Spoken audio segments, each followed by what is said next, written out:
আসসালামু আলাইকুম, কি অবস্থা সবার, কেমন আছেন? আমি আছি বর্তমানে ডেনমার্কের। এটা হলো Copenhagen. Denmark city capital.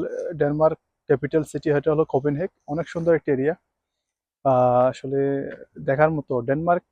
Europe বলতে দেখার মতো। ইউরোপে আপনি যেদিকে যেদিকে যাবেন ওইদিকে অসাধারণ অসাধারণ দৃশ্য আছে। আপনি নেদারল্যান্ড বলেন, ডেনমার্ক বলেন, নরওয়ে বলেন, লন্ডন বলেন, ফ্রান্স বলেন, আপনি যেখানে যাবেন ওখানে অনেক সুন্দর সুন্দর এরিয়া পাবেন। সো আমাকে আসলে অনেকে কমেন্ট করতেছেন, অনেকে কল করতেছেন। মিডল ইস্ট থেকে, বাংলাদেশ থেকে অনেকে কল করতেছেন, ভাই কিভাবে ইউরোপে আসা যায়, ভাই কিভাবে ডেনমার্ক আসা যায়, নরওয়ে আসা যায়, মাল্টা আসা যায়, ইটালি আসা যায়, আপনার লন্ডন আসা যায়। আসলে এটাগুলো সবগুলোর প্রশ্নের উত্তর হলো আপনারা আপনাদের চেষ্টা করতে হবে। চেষ্টা করলে আপনারা আসতে পারবেন, না হলে আপনারা আসতে পারবেন না। এখন চেষ্টা কিভাবে করবেন? এখন চেষ্টা যদি বলি, বাংলাদেশ থেকে চেষ্টা করলে একটু সমস্যা, কারণ বাংলাদেশে অনেক দেশের এমবেসি নেই। আপনাদের ইন্ডিয়া যেতে হবে। এই ইউরোপের একটা কমন বিষয় হলো এটা, যখন এদের টাইম হবে টাং টাং টাং টাং শব্দ হবে, এটা প্রতিটা জায়গার। হ্যাঁ, যে কথাই বলতেছিলাম, আপনাদের সমস্যাটা হলো ওইটাই, কারণ বাংলাদেশের মধ্যে অ্যাভেলেবেল দেশের এমবেসি নেই। এমবেসি আছে হলো আপনার দুবাইতে, সবচেয়ে বেশি এমবেসি আছে দুবাইতে, তারপরে দ্বিতীয় আছে হলো সৌদিতে। মিডল ইস্টের মধ্যে মোটামুটি ভালো এমবেসি আছে। তো এখন আপনারা যদি ট্রাই করেন, তাহলে আপনারা মিডল ইস্ট থেকে ট্রাই করতে পারেন। আপনি যদি বলেন বাংলাদেশ থেকে ট্রাই করলে, শুধু একমাত্র দেশ সার্বিয়াতে আসা যায় বাংলাদেশ থেকে। আর অন্যান্য দেশের মধ্যে আসতে একটু সমস্যা, কারণ আপনাদের ইন্ডিয়া যেতে হবে। ইন্ডিয়া অনেকটা একটা হেসাল, ইন্ডিয়ার ভিসা পাওয়াটা।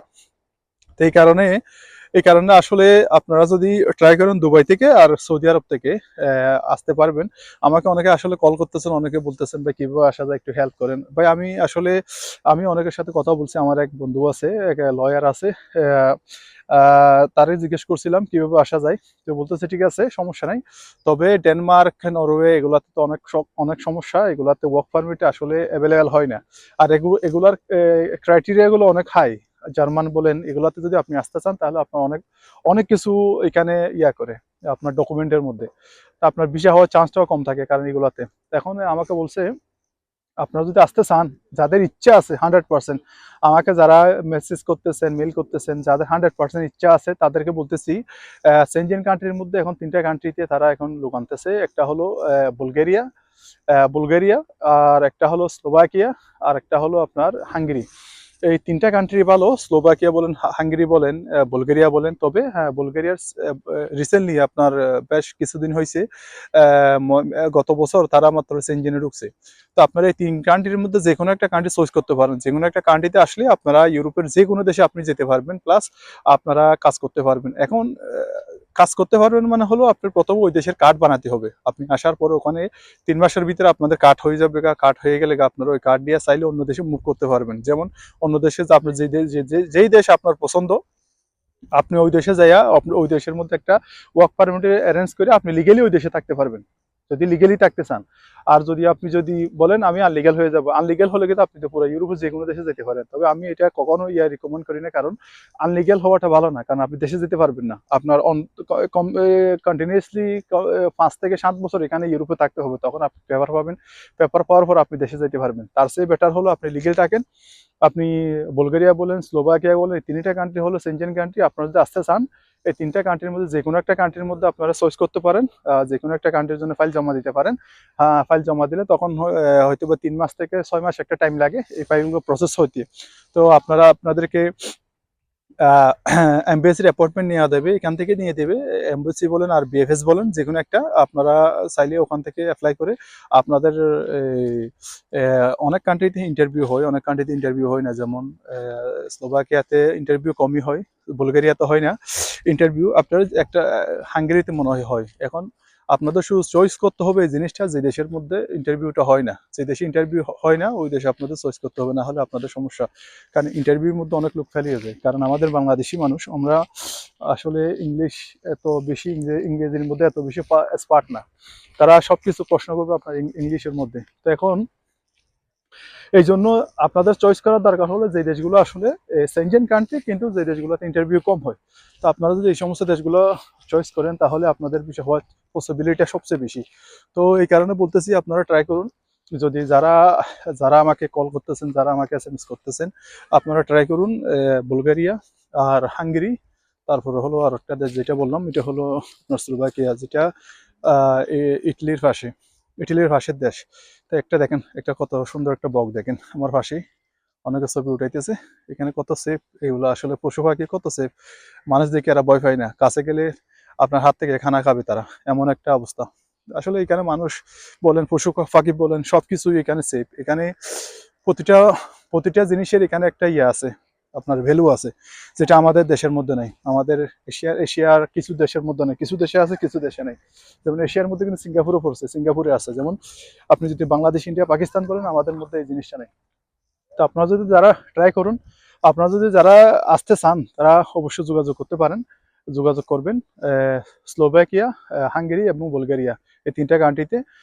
কারণ এগুলাতে ইন্টারভিউ একটু কম হয়।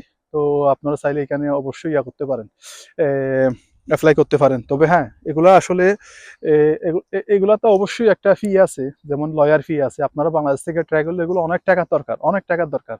আর যদি এখান থেকে যদি হয় কাজগুলো, তাহলে তাহলে আপনাদের টাকাগুলো লাগবে কম। কারণ বাংলাদেশ থেকে 15 লাখ টাকা, 20 লাখ টাকার উপরে লাগতেছে।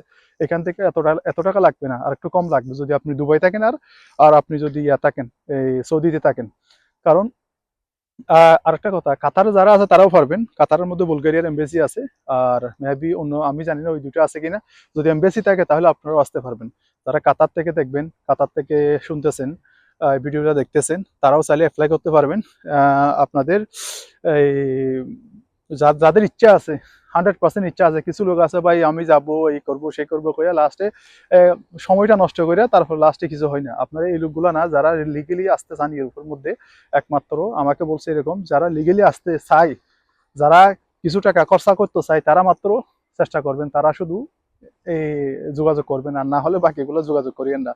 কারণ দুবাই এবং সৌদি আরব আর কাতার থেকে আপনারা যারা দেখতেছেন, তাদেরকে বলতেছি, আপনারা এই সমস্ত কান্ট্রি যেগুলো বলছি, এগুলো যদি আপনারা লাইক করে থাকেন, আপনারা যদি ইউরোপ আসতে চান, তাহলে এগুলাতে আসতে হবে আপনাদের। এগুলাতে আসার পর আপনি জার্মান বলেন, ফ্রান্স বলেন, ওখান থেকে সব দেশে চলে যেতে পারবেন কার্ড দিয়ে। ও যে দেশে যাবেন, ওই দেশের মধ্যে একটা কাজ ম্যানেজ করে ওই দেশের মধ্যে আপনি ওয়ার্ক পারমিটে কনভার্ট করে নিতে পারবেন, কোনো সমস্যা নেই। তবে যে দেশে আসবেন, প্রথম ওই দেশের মধ্যে কার্ড বানাইতে হবে। আপনি যদি স্লোভাকিয়াতে থাকেন, স্লোভাকিয়ার মধ্যে 5 বছর আপনি পিআর পাতে পারেন। বুলগেরিয়াতে পাবেন, তারপরে হাঙ্গেরিতে পাবেন। যে দেশগুলোতে লং টাইম পিআর, এই যেমন জার্মানি বলেন, ইটালি বলেন, ইটালিতে এখন 15 বছরের উপর লাগতেছে। আপনি পাসপোর্ট এবং পিআর এর জন্য যদি এলিজেবল হতে 10 বছর লাগতেছে, পাসপোর্ট পাইতে 15 বছর লাগতেছে। তো এই জন্য বলতেছি, আপনারা যাদের ইচ্ছা আছে ইউরোপে আসার, আপনারা যোগাযোগ করতে পারেন। এই যে তিনটা কান্ট্রি বলছি, এই তিনটা কান্ট্রিতে, তাহলে আমি ফাইলগুলো জমা দিতে পারি এবং তাদের সাথে কথা বলতে পারি, যদি আপনাদেরকে হেল্প করতে পারি। কারণ আমি এমন একটা জায়গার মধ্যে ঘুরতেছি, যে ডেনমার্ক বলেন, এইখানে পুরো ইউরোপের মধ্যে আমাদের কক্সবাজার, আমাদের চিটাঙের লোক একবারে কম। এখানে সবচেয়ে বেশি হলো সিলেটি, আমাদের সিলেটি বাইরে আর অন্যান্য ডিস্ট্রিক্টের কিছু কিছু লোক আছে। সবচেয়ে বেশি হলো সিলেটি। তা আমি চাই আপনারাও আসেন, এই আমাদের জেলার, আমাদের বিভাগের কিছু লোক আসেন এখানে, আসার পরে এখানে থাকেন, থাকার পরে একটা জিনিস দেখেন, আমি আজকে ডেনমার্কে আমার যদি কোনো রিলেটিভ অথবা কেউ ফ্রেন্ড সার্কেলে গিয়ে থাকতো, আমি অবশ্যই তার সাথে দেখা করতে পারতাম। আর এখান থেকে যদি কেউ যদি আমি যেখানে থাকি ওখানে গেলে, আমি ওখানে যদি বেড়াতে, মানে এরকম ভ্রমণ করার জন্য যাইতো, তাহলে ও আমার সাথে দেখা করতে পারতো। একটা জিনিস আর কি, একটা এলাকার লোক, একটা বিষয়। এখন এখানে ইটালি বলেন, জার্মান বলেন, ফ্রান্স বলেন, এইদিকে একবারে কম, এটা বলার বাইরে। এগুলো আপনি হাতে গোনা কয়েকটা পাবেন, বেশি পাবেন না। তো এই জন্য বলতেছি, যারা চেষ্টা করতেছেন, ইউরোপের আশায় আছেন, চেষ্টা করতেছেন, অবশ্যই আপনারা যারা লিগেলি আসতে চাচ্ছেন, যারা টাকা পয়সা খরচা করতে পারবেন, একমাত্র তারা যোগাযোগ করবেন। তারা এই পেপারগুলো জমা দিবেন এবং তারা কথাগুলো বলবেন, আর না হলে ভিডিওগুলো দেখেন। আর আপনাদের জন্য একটা হলো, যারা যারা এমনি আশা আছে ইউরোপে আসার, টাকা খরচা করার ইচ্ছা নাই, তারা অনলাইনের মধ্যে সবচেয়ে ইজি হলো, অনলাইনের মধ্যে জবগুলো খুঁজেন। প্রতিটা দেশের মধ্যে এখন ভ্যাকেন্সি অ্যাভেলেবেল, প্রতিটা দেশে ভ্যাকেন্সি অ্যাভেলেবেল। আপনি অনলাইনের মধ্যে জবগুলো খোঁজার পরে ওখান থেকে আপনি অ্যাপ্লাই করেন। অ্যাপ্লাই করার পরে যদি আপনার কাজ এবং আপনার দক্ষতা যদি ওদের কাজের সাথে মিলে যায়, তখন আপনাকে তারা শুধু ওয়ার্ক পারমিটের ফিটা আপনার দিতে হবে। ওয়ার্ক পারমিটের ফি হয়তো 1000 ইউরো হতে পারে, 2000 ইউরো হতে পারে, বাস এটাই। আপনি এটা দেওয়ার পরে হয়তো 500 ইউরো হতে পারে, এটাই। এটা দেওয়ার পরে আপনি টিকিটটা দিয়ে চলে আসতে পারবেন, বাকি কাজ সব তারা করবে। এখন মেইন কথা হলো, এগুলো পাওয়াটা কঠিন, কিন্তু আপনারা চেষ্টা করেন না, ইন্ডিয়ান গুলো চেষ্টা করে, ইন্ডিয়ান বাইকগুলো আসতেছে এরকম করে, অনেক অনেক অ্যাভেলেবেল আসতেছে। আপনারা যদি এভাবে চেষ্টা করেন অবশ্যই আপনারা আসতে পারবেন। তো আপনাদেরকে একটা রাস্তা দেখাই দিলাম, ওইটা কিন্তু চেষ্টা করতে হবে। একটা না কোম্পানি, 10টা না, আপনি ইয়া করতে পারবেন না, হাজার হাজার কোম্পানির মধ্যে আপনার সিভি গুলো সেন্ড করতে হবে। ইউরোপের সিভি বানাবেন আর সেন্ড করবেন। সেন্ড করার পরে আপনাদের যদি প্রফেশন যদি সেম সেম হয়ে যায়, তখন এরা আপনার সাথে যোগাযোগ করবে এবং ইন্টারভিউ নেবে, আপনাদেরকে ইউরোপে নিয়ে আসবে। ভালো থাকবেন, সুস্থ থাকবেন, আল্লাহ হাফেজ।